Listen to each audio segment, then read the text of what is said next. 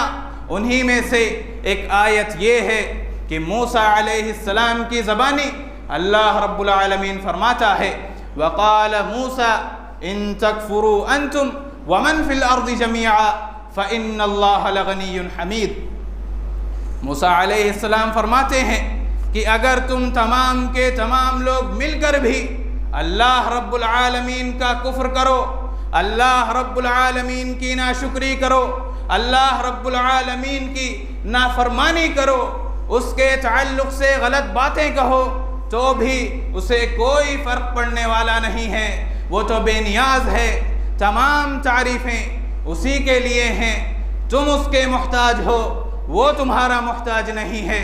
تمہیں چلنے پھرنے اٹھنے بیٹھنے کھانے پینے تمام کے تمام کاموں کے لیے اپنے رب کی ضرورت ہوتی ہے، اسے تمہاری ضرورت نہیں ہے، اسے نہ تمہاری عبادتوں کی ضرورت ہے نہ ہی تمہاری ان اطاعتوں کی ضرورت ہے۔ وہ تو بے نیاز ہے، وہ تو تمام کی تمام تعریفوں کے قابل ہے۔ اسی طریقے سے اب بعض لوگوں کے ذہن میں یہ اشکال آ سکتا ہے کہ مالک تو انسان بھی ہوتا ہے، ملکیت یہ تو انسان کے پاس بھی ہوتی ہے۔ اگر تمام کی تمام چیزوں کا مالک اکیلا اللہ رب العالمین ہے تو پھر ان بلڈنگوں کا، ان مکانوں کا، ان گھروں کا، ان دکانوں کا انسان کیسے مالک بن جاتا ہے؟ اس سوال کا جواب ابن عثیمین رحمہ اللہ دیتے ہیں، فرماتے ہیں کہ انسان کی اور اللہ رب العالمین کی ملکیت میں فرق یہ ہے کہ انسان کی جو ملکیت ہے یہ محدود ہے، عارضی ہے، اور ایک وقت تک کے لیے اس کی ملکیت ہے۔ کیسے کہ انسان جب کسی دکان کا مالک ہوتا ہے تو وہ صرف اپنی دکان کا مالک ہوتا ہے، دوسرے کی دکان کا، اس کے گھر کا مالک نہیں ہوتا۔ یہی محدود ملکیت ہے۔ اور وقتی کس طرح کہ جب انسان مر جاتا ہے تو اس کی ملکیت اس کے وارثین میں منتقل ہو جاتی ہے، یہ عارضی اور وقتی ملکیت ہے۔ لیکن اللہ رب العالمین کی ملکیت یہ ہمیشہ سے ہے اور ہمیشہ رہنے والی ہے۔ اللہ رب العالمین قیامت کے دن، وہ دن کہ جو دن نفسی نفسی کے عالم کا دن ہوگا، وہ دن کہ جس کے بارے میں نبی کریم صلی اللہ علیہ وسلم نے بے شمار مقامات پر اس دن کی ہولناکیوں اور سختیوں کو بیان فرمایا۔ وہ دن کہ جس دن بھائی اپنے بھائی سے بھاگے گا، وہ دن جس دن باپ اپنے بیٹے سے بھاگے گا، وہ دن کہ جس دن حمل والیوں کے حمل گر جائیں گے، وہ دن جس دن دودھ پلانے والیاں اپنے بچوں کو دودھ پلانا چھوڑ دیں گی، اس دن رب العالمین فرمائے گا لمن الملک اليوم، بادشاہوں کے بادشاہ موجود ہوں گے، اپنے آپ کو شہنشاہ کہنے والے موجود ہوں گے۔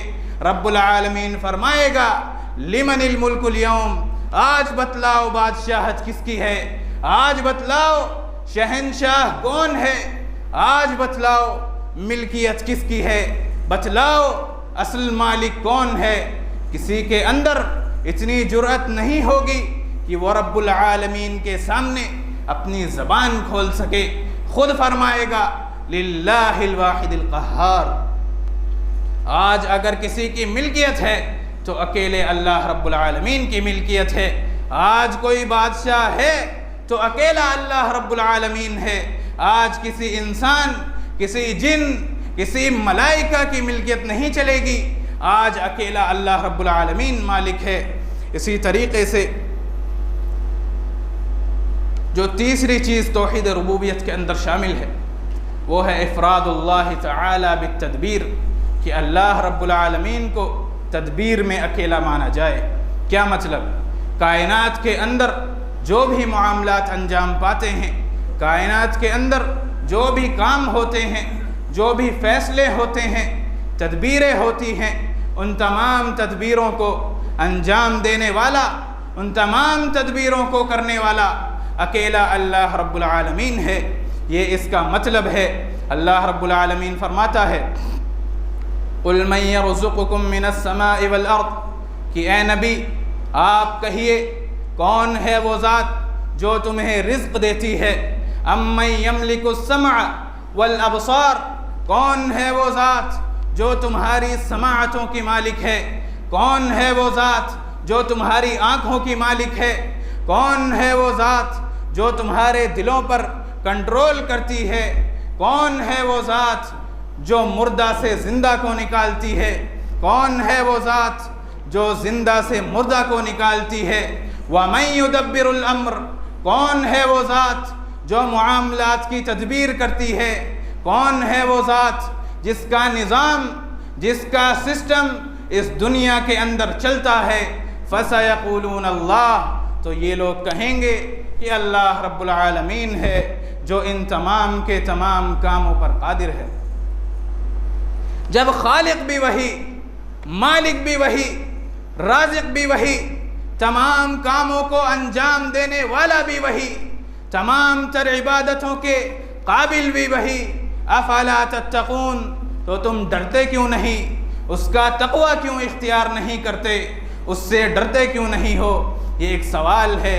فذالکم اللہ ربکم الحق وہی اللہ تو تمہارا حقیقی معبود ہے، وہی تو معبود برحق ہے، تمہاری ذمہ داری ہے کہ تم اس سے ڈرو، اس کا تقوی اختیار کرو، اللہ رب العالمین کو اس کا حق دو، اس کا مقام اسے عطا، اس کا مقام اسے دو، یہ تمہاری ذمہ داری ہے۔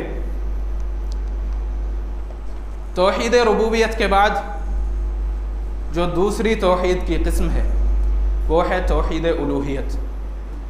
اس کی تعریف مختصر طور پر یوں جان لیں کہ افراد اللہ تعالی فی العبادہ، کہ اللہ رب العالمین کو اس کی تمام تر عبادتوں میں اکیلا اور تنہا مانا جائے، اس چیز کا نام توحید ربوبیت ہے۔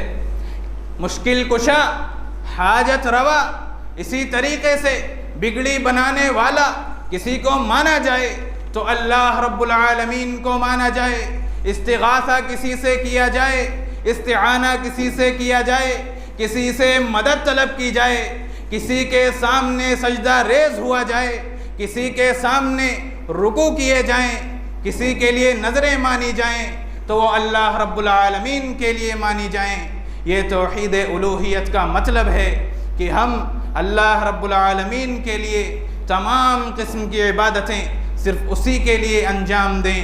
اللہ رب العالمین فرماتا ہے قُلْ إِنَّ صَلَاتِي وَنُسُكِي وَمَحْيَايَ وَمَمَاتِي لِلَّهِ رَبِّ الْعَالَمِينَ کہ آپ کہیے میری نماز، میری قربانی، میرا جینا، میرا مرنا، یہ تمام کی تمام چیزیں اللہ رب العالمین کے لیے ہیں جو تمام جہانوں کا رب ہے۔ عالم انس ہو، عالم جن ہو، عالم الملائکہ ہو، تمام کے تمام عالموں کا اکیلا رب ہے، اکیلا پالنہار ہے۔ ہم ایک آیت روزانہ پڑھتے ہیں، ہر نماز کے اندر یہ آیت پڑھی جاتی ہے کہ الحمدللہ رب العالمین، کہ تمام کی تمام تعریفیں اس اللہ رب العالمین کے لیے ہیں جو پورے جہانوں کا، تمام تر جہانوں کا رب ہے۔ اس آیت کا مطلب کیا ہے؟ اس آیت میں جو اللہ رب العالمین نے رب کا لفظ استعمال کیا، اس رب کا مطلب مفسرین بیان کرتے ہیں کہ اس رب کا مطلب ہوتا ہے سید، پالنہار، روزی دینے والا، لوگوں کو ان کی ضرورتوں کے حساب سے نوازنے والا، عطا کرنے والا، سید، پالنہار رب ہوتا ہے۔ اس آیت پہ آپ کو غور و فکر کرنے کی ضرورت ہے۔ آپ کو یہ چاہیے کہ آپ اس سورت کو پڑھیں، اس کی تفسیر کو پڑھیں، توحید کا مطلب جانیں، اس پر عمل کریں، یہ آپ کی ذمہ داری ہے۔ آپ اپنی نمازوں کو پڑھنے سے پہلے توحید کا مطلب سمجھیں، توحید کا مطلب جانیں، کلمہ توحید لا الہ الا اللہ کا کیا معنی ہے، اس کا کیا مفہوم ہے، اس کی کیا شرائط ہیں، آپ جانیں، اس پر عمل کریں، یہ آپ کی ذمہ داری ہے، آپ پر فرض ہے۔ اسی طریقے سے یہ توحید تمام انبیاء اور رسول کی دعوت کا مقصد ہے، یہ توحید تمام انبیاء کی بعثت کا مقصد ہے۔ اللہ رب العالمین فرماتا ہے وَمَا أَرْسَلْنَا مِن قَبْلِكَ مِن رَّسُولٍ إِلَّا نُوحِي إِلَيْهِ أَنَّهُ لَا إِلَٰهَ إِلَّا أَنَا فَاعْبُدُونِ کہ اے نبی کریم صلی اللہ علیہ وسلم، ہم نے آپ سے پہلے جتنے بھی رسول بھیجے ان کی جانب ہم نے یہ وحی کی تھی کہ میرے سوا کوئی معبود برحق نہیں ہے، تم میری عبادت کرو۔ تمام انبیاء کی دعوت کا جو مقصد ہے وہ اکیلے اللہ رب العالمین کی توحید، اس کی عبادت ہے کہ اس کائنات کے اندر اگر عبادت کسی کی جائے گی تو وہ اللہ رب العالمین کی جائے گی۔ اس بات کو جان لیں کہ اس کائنات میں فیصلے اگر کسی کے چلتے ہیں، تدبیریں اگر کسی کی چلتی ہیں، نظام و سسٹم اگر کسی کا چلتا ہے تو وہ اللہ رب العالمین کا چلتا ہے۔ اس کی اجازت کے بغیر ایک پتا، ایک ذرہ اپنی جگہ سے حرکت نہیں کر سکتا ہے۔ یہ اس کی شان ہے، یہ اس کا مقام ہے۔ ہماری یہ ذمہ داری ہے کہ ہم اللہ رب العالمین کے مقام کو سمجھیں، ہم اس کی عبادت کریں، ہم اپنی عبادتوں میں خلوص پیدا کریں، یہ ہماری ذمہ داری ہے۔ آپ دیکھیں کہ انبیاء اور رسول میں سے نوح علیہ السلام نے اپنی قوم سے کہا تھا یا قوم اعبدوا اللہ ما لکم من الہ غیرہ۔ صالح علیہ السلام نے اپنی قوم سے کہا تھا یا قوم اعبدوا اللہ ما لکم من الہ غیرہ۔ شعیب علیہ السلام نے اپنی قوم سے کہا تھا اعبدوا اللہ، اللہ رب العالمین کی عبادت کرو، تمہارا اس کے بغیر، تمہارا اس کے علاوہ کوئی معبود برحق نہیں ہے۔ یوسف علیہ السلام نے اپنے دو قیدی ساتھیوں سے کہا تھا یا صاحبی السجن اارباب متفرقون خیر ام اللہ الواحد القہار، کہ اے میرے قیدی ساتھیوں، کیا یہ جو معبودان باطلہ، اتنے ہزاروں متفرق معبودان باطلہ بنا لیے گئے، یہ زیادہ بہتر ہیں یا اکیلا غالب اللہ رب العالمین زیادہ بہتر ہے؟ یہ یوسف علیہ السلام کی دعوت تھی۔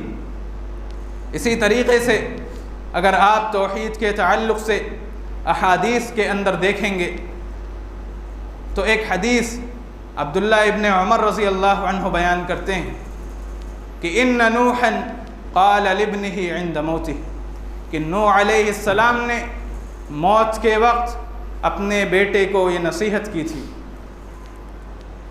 کہ آمرک بلا الہ الا اللہ، میں تمہیں لا الہ الا اللہ کا حکم دیتا ہوں، میں تمہیں یہ نصیحت کرتا ہوں کہ تم اللہ رب العالمین کی وحدانیت بیان کرو، تم یہ جانو کہ اس کے علاوہ کوئی معبود برحق نہیں ہے۔ وجہ کیا ہے؟ وجہ بتلاتے ہیں کہ یہ ساتوں آسمان، یہ ساتوں زمینیں اگر ترازو کے ایک پلڑے میں رکھی جائیں، لا الہ الا اللہ کو ترازو کے دوسرے پلڑے میں رکھا جائے تو اللہ کی قسم رجحت بہن لا الہ الا اللہ، لا الہ الا اللہ کا پلڑا بھاری ہوگا ان تمام کی تمام زمینوں پر، ان تمام کے تمام آسمانوں پر یہ پلڑا بھاری ہوگا۔ یہ اس کلمے کی فضیلت ہے، اس کی اہمیت ہے۔ توحید کی اہمیت کے تعلق سے اگر بات کی جائے تو اگر دنیا کے اندر اس کی اہمیت دیکھنی ہے تو آپ دیکھیں کہ اگر کوئی شخص اللہ رب العالمین کی عبادت کرتا ہے، صرف اسی کے سامنے اپنی پیشانی کو جھکاتا ہے، اسی سے دعائیں مانگتا ہے، اسی کے سامنے رکوع و سجود کرتا ہے، تو ایسے انسان کو خوش نصیبی مبارک ہو، ایسے انسان کو کسی اور کے در پر جانے کی ضرورت نہیں ہوتی ہے۔ ایسے انسان کو اللہ رب العالمین کا فرما بردار بندہ بن کر اس کے سامنے سر جھکانا ہوتا ہے، در در کی ٹھوکریں نہیں کھانی ہوتی۔ یہ اس توحید کی فضیلت ہے کہ جو اللہ رب العالمین کا ہو جاتا ہے اسے کسی اور کا بننے کی ضرورت نہیں پڑتی ہے۔ اگر ہم توحید پر صحیح معنی میں عمل کریں توحید کے صحیح مطلب کو جان کر اس پر عمل کریں تو یہ جو غیر اللہ کی اطاعتوں کے، غیر اللہ کی تقلید کے طوق ہماری گردنوں میں پڑے ہوئے ہیں، ہم ان طوقوں سے آزاد ہو سکتے ہیں۔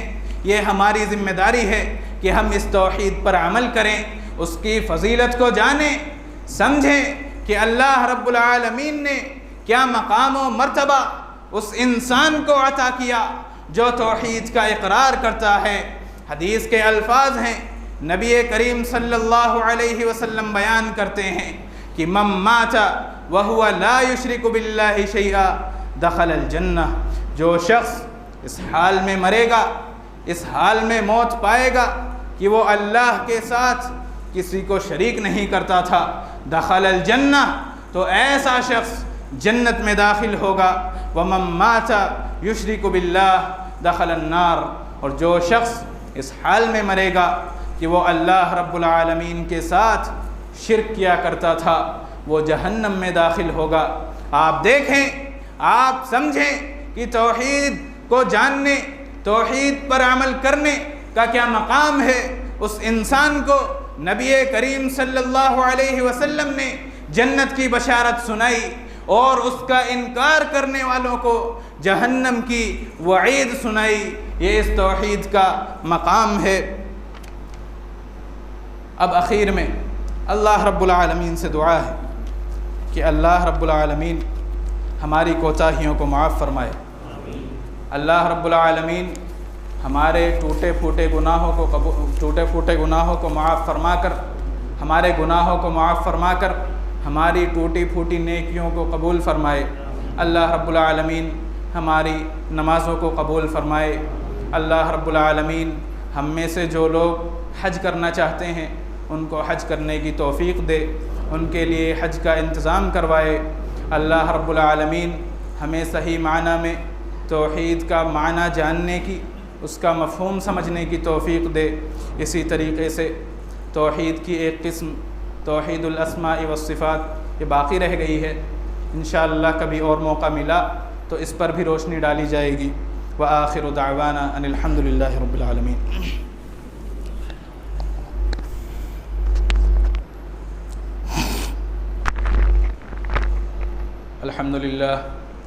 الحمدللہ نحمده ونستعینه ونستغفره ونعوذ باللہ من شرور انفسنا